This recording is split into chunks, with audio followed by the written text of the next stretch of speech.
the principle of superposition.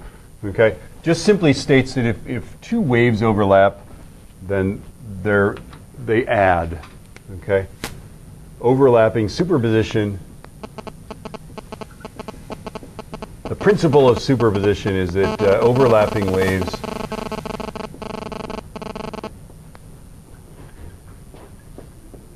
add to each other.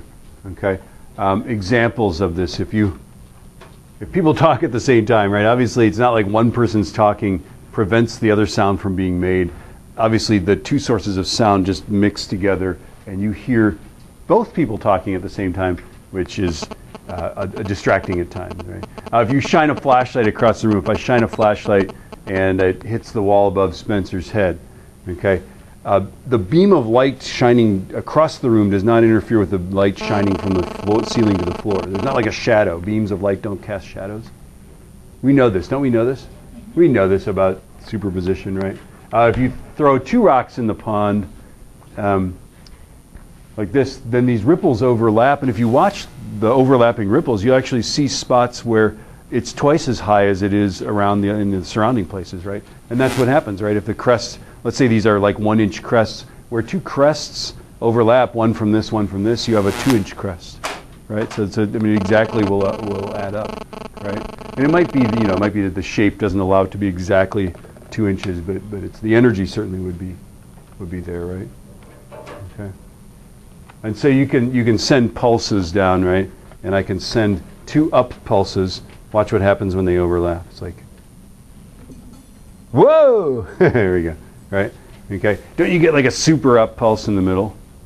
Doesn't it construct? Wouldn't you say that it constructs a big pulse in the middle? Doesn't it? Watch again. Whoa! Whoa!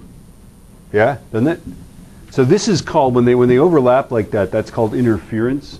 And when they add to make two big pulses, so like that, right? Or when they add to make one big pulse, then that's called constructive. Right? So you have two up pulses traveling toward each other, right? And then in the middle, you've got big up pulse, right? It's like, whoo, right? Just for an instant in time, right? And then you've got, and then the question is, did they bounce off each other or did they go through each other, right? I don't know. Should we see? I'm going to try to send, this is going to be like the limit of my coordination. I'm going to send a big one with my right hand and a little one with my left hand. I don't even know if I can do this. Did you see? They go through each other, don't they? Yeah, don't they? Let's try it again. Because that's the principle of superposition. Is the waves they'll pass right through each other. They just add up the moment that they're together, but then they'll just, yeah, that's wild, isn't it? It makes sense, right? Because I'm talking and you're talking, right? And it's not like I prevent you from talking, but right? Okay. I didn't really answer her question, but I did give her another example. There we go, the big one, isn't it? Yeah, yeah. I don't know if I think I lack coordination. Here, I'm going to try to really. Yeah? There's a big one's going through, isn't it? Yeah. Here, let's get Michael, come up here.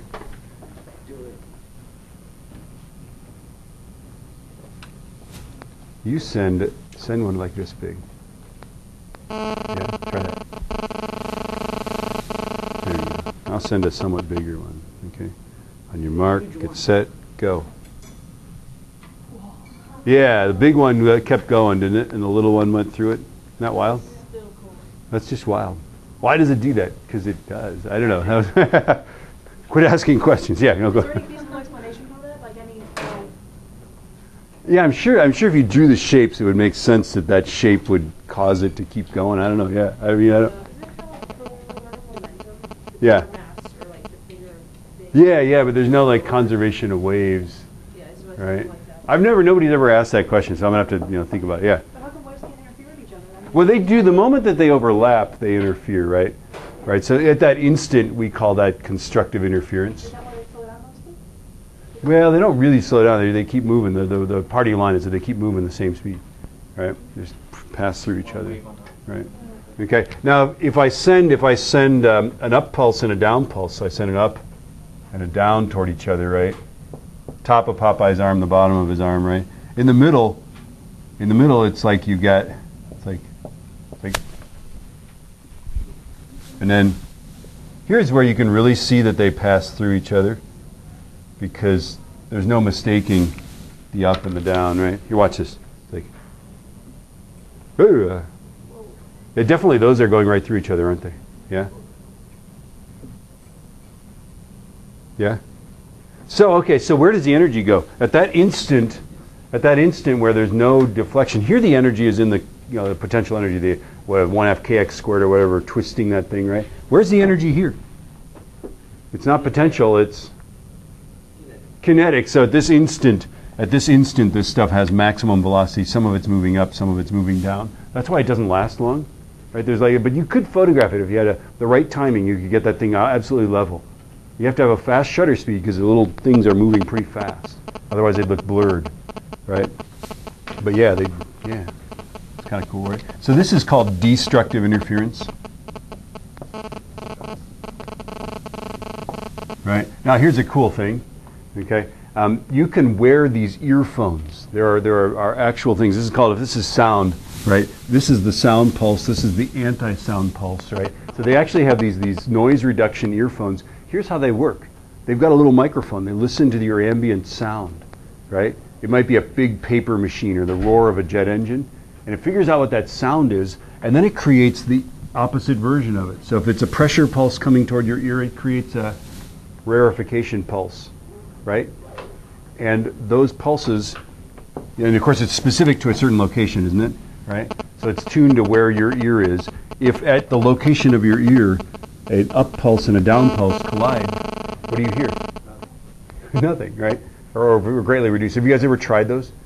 They're amazing. Now, do you notice that you put them on, you turn them on, and it's not instant?